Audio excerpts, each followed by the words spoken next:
28 अक्टूबर 2021 में दुनिया की सबसे बड़ी सोशल मीडिया कंपनी ने अपना नाम चेंज किया from Facebook INC to Meta. बहुत सारे लोगों के अंदर ये क्यूरियोसिटी थी कि फेसबुक ने अपने कंपनी का नाम फेसबुक आईएनसी से मेटा में क्यों चेंज किया। सो ऑफिशियली जो कमेंट आया है उसमें ये बताया गया है कि फेसबुक आईएनसी डजंट रिप्रेजेंट कि कंपनी ओवरऑल क्या करती है। कंपनी के पास में बहुत सारे डिफरेंट प्रोडक्ट है जो कि अलग अलग चीज़ें और सेगमेंट्स को कैटर करते हैं, और फेसबुक आईएनसी उन सब चीज़ों को रिप्रेजेंट नहीं करता है, इसीलिए वो नाम चेंज कर रहे हैं टू मेटा। और उसके बाद में उन्होंने एक और अनाउंसमेंट भी किया कि they are coming up with the meta universe, जिसमें आप वर्चुअल रियलिटी एआर वीआर के जरिए लोगों को महसूस कर पाएंगे, उनके साथ में इंटरेक्शन के एक अलग लेवल पे आप जा पाएंगे। Meeting, schooling and everything, gaming, corporate meetings, वो सारा का सारा चीज़ बदल जाएगा, वो उन्होंने अनाउंस किया और उसके कुछ डेमोज भी दिखाए जो कि आपको यूट्यूब पे मिल जाएंगे। अब हम डिकोड करते हैं कि क्यों ये नाम चेंज किया गया है। इसके लिए सबसे इंपॉर्टेंट है हमें ये समझना बिजनेस का लाइफ साइकिल क्या होता है। बिजनेस का लाइफ साइकिल होता है कि फर्स्ट फेज होता है लॉन्च का, जहाँ पे उसको एक ट्रैक्शन मिलता है, लोगों को एक नई चीज़ मिलती है to try out and all, और उसी के बीच में अर्ली एडोप्टर्स कंपनी को मिलते हैं और उन अर्ली एडोप्टर्स को कुछ तो नया चीज़ मिलता है जो ट्राई आउट वो करते हैं। उसके बाद में फेज आता है स्टेबिलिटी का एंड उसके बाद में स्केलिंग का। इस फेज में वो कंपनी प्रोडक्ट सबसे ज़्यादा लोगों तक पहुंचता है और बहुत सारे लोग उसको एक्सेप्ट करते हैं। उसके बाद में बहुत सारे नए फीचर्स, डेवलपमेंट और बहुत सारी चीज़ें होती है, वो पहुंचाती है उस प्रोडक्ट को मैच्योरिटी लेवल पे, उस कंपनी को मैच्योरिटी लेवल पे। और हर कंपनी में, हर प्रोडक्ट में एक मैच्योरिटी के बाद में डिक्लाइन वाला फेज आता है।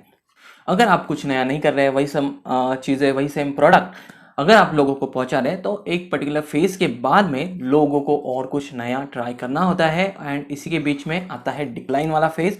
और यहाँ पे सबसे ज़रूरी होता है कि आप नए इनोवेशंस, नए प्रोडक्ट्स और नई चीज़ों के साथ में मार्केट में आए। सो इस चीज़ को मार्क जुकरबर्ग बहुत अच्छे से जानते हैं। बट अगर सुपरफिशियली हम देखें तो फेसबुक तो बहुत अच्छा कर रहा है, बहुत अच्छे क्वार्टरली रिजल्ट आ रहे हैं।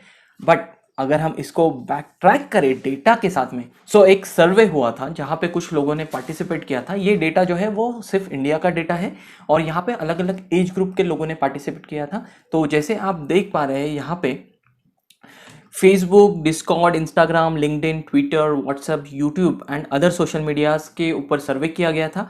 जिस सर्वे में अगर आप फेसबुक का नंबर देखते हो जो कि रेड में हाईलाइट किया गया है, तो डिफरेंट एज ग्रुप के साथ में अगर आप देख पाते होंगे, लेस देन 18% में तो कोई यूज़ ही नहीं करता। मतलब नए जो लोग हैं वो तो फेसबुक को उतना जान ही नहीं रहे या फिर यूज़ ही नहीं कर रहे। देन 18 टू 22 में 1%, 23 टू 30 में 2%, 31 टू 40 में 4% एंड 40 प्लस में तो वैसे ही कुछ नहीं है। इस डेटा से आप अंदाज़ा लगा सकते हैं। मैंने और दो चीज़ें यहाँ पे हाईलाइट की है, इंस्टाग्राम एंड व्हाट्सएप का, जिसका यूजेस तो बहुत ज़्यादा है। तो ये अभी स्केलिंग एंड मैच्योरिटी वाले फेज के अंदर आ रही है, बट फेसबुक डेफिनेटली अपने डिक्लाइन फेज में है। और यहाँ पे आप जैसे जानते हैं कि मार्क जुकरबर्ग बहुत ही चतुर बिजनेसमैन है। अगर आप नहीं जानते तो I will highly recommend to watch social network movie, जहाँ पे आपको पता चलेगा कि कैसे उन्होंने फेसबुक की शुरुआत की थी। वो एक बहुत ही चतुर बिजनेसमैन है एंड वो जानते हैं कि अगर सामने कंसिस्टेंटली बढ़ना है और ग्रो करना है तो फेसबुक जो है वो आने वाला फ्यूचर नहीं रहेगा और वहाँ पे उनको कुछ अलग चीज़ ट्राई करनी ही पड़ेगी। And that's how he started rebranding the whole company around meta universe and उससे रिलेटेड बहुत सारी चीज़ें। इन सब चीज़ों से हम अपने लिए क्या सीख सकते हैं और हम अपने बिजनेस में क्या इंप्रूव कर सकते हैं। ये बात तो नो ब्रेनर है कि आपको कॉन्स्टेंटली इनोवेट करना है, कॉन्स्टेंटली आपको नई चीज़ें मार्केट में लानी है, बहुत सारे एक्सपेरिमेंट करनी है और जो चीज़ चल रही है उसको आपको बूस्ट करना है। सबसे पहली चीज़, आप अपने बिजनेस को एनालाइज कीजिए कि what phase you are into. क्या आप लॉन्च फेज में हैं, क्या आप स्केलिंग फेज में हैं, क्या आप मैच्योरिटी में हैं, और या क्या आप डिक्लाइनिंग वाले फेज में हैं। इस चीज़ को एनालाइज करने के बाद में आपको पता चलेगा कि आपको क्या स्टेप्स लेने हैं in order to be future ready. And always आपको ये सोचना है कि ऐसी कौन सी चीज़ है, ऐसा कौन सा इनोवेशन है, ऐसा कौन सा डिसरप्शन है जो आपको आपके बिजनेस से बाहर करे या फिर आपके बिजनेस को हेविली इम्पैक्ट करे। वो चाहे तो आपके खुद के इंडस्ट्री से हो सकता है या फिर आउटसाइड इंडस्ट्री से भी हो सकता है। We clearly know Kodak and Fuji film, इन सब का जो डिसरप्शन हुआ था वो आउटसाइड इंडस्ट्री से हुआ था, मोबाइल फ़ोन से। तो इनका पूरा का पूरा बिजनेस जो है वो डिस्टर्ब हुआ था, and of course digitalisation was also major factor in that. So I hope आपको ये वीडियो पसंद आया होगा। अगर हाँ तो please do like and share your views, your thoughts, आपको क्या लगता है। और अगर आपने अभी तक सब्सक्राइब नहीं किया तो please do so. Thank you very much.